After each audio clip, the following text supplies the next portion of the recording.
You didn't bring the book. Okay. It's in the car Good in the thing I parking have lot. notes. Okay. So, what happened after you fell down the ravine? Exactly what happened? Did I ask you that before? No. No.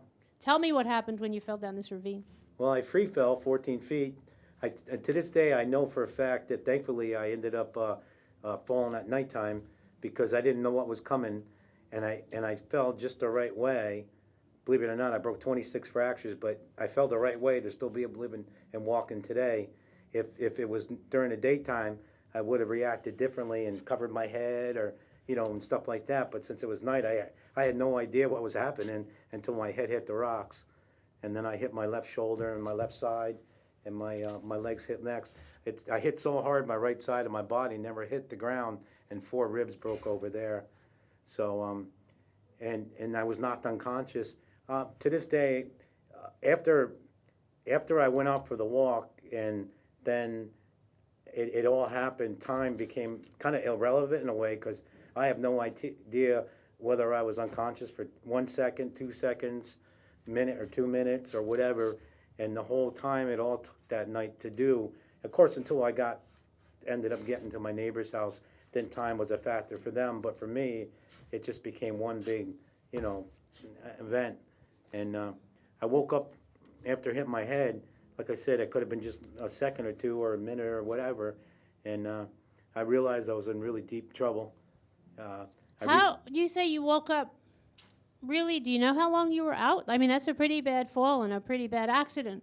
Yeah, I know. To this day, I still don't know how long I was or where I was, and and so I ended up, I still don't know the time amount, but I thought I was out for a little while, but I didn't think it was too long, because I had a 4.5 inch crack in my head and I was bleeding pretty bad, so it would have been, if I was out long time, I would have been loss of blood and passed away.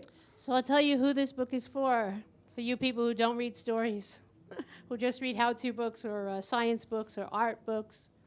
This book is for anybody who wants to hear about hope.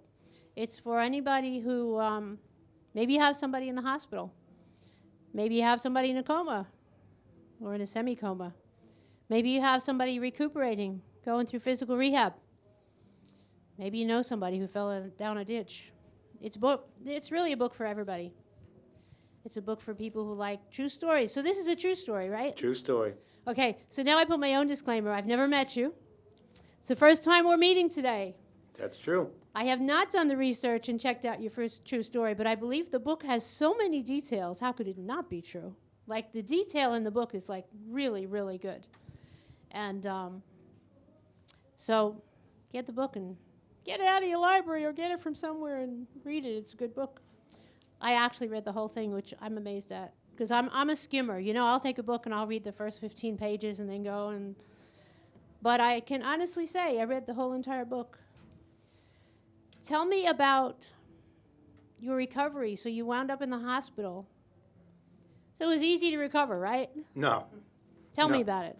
Well, when I was taken to the hospital in Poughkeepsie, New York, and I ended up, they induced a coma for me because, come to find out, I didn't know at the time, I was in so much pain because of 26 fractures that they ended up, the most powerful drug, pain med, wouldn't touch my pain at all. And so they had to induce a coma for my chance to live. So they induced a coma. Of course, I had broken 11 ribs, so they, had a breathing tube, feeding tube, and everything like that. So I believe I was in a coma 7 days, roughly, was the amount of time I was in a coma. And actually in a coma was a whole different world for me. Reality, which I thought was reality, ended up not being reality. But for those 7 days, it was reality to me. And I have a story in the book of... So what do you mean when you say what you thought was reality was not reality? I'm not sure I understand that. Well, to be honest with you, like, one of the things I thought when I was obviously in a coma is I really thought my kids physically came to see me, and they didn't come to see me. They were still living in Maine, and they never physically came to see me.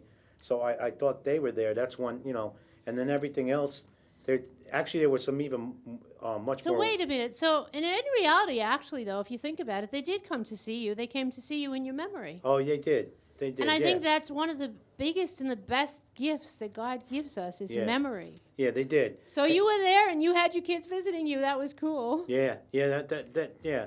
And there's a story about a scarecrow, and I used to visit him, pack a lunch, walk down the road. His name is Sam. He's in the book. 'Cause Now wait, is this in your dreams or in reality?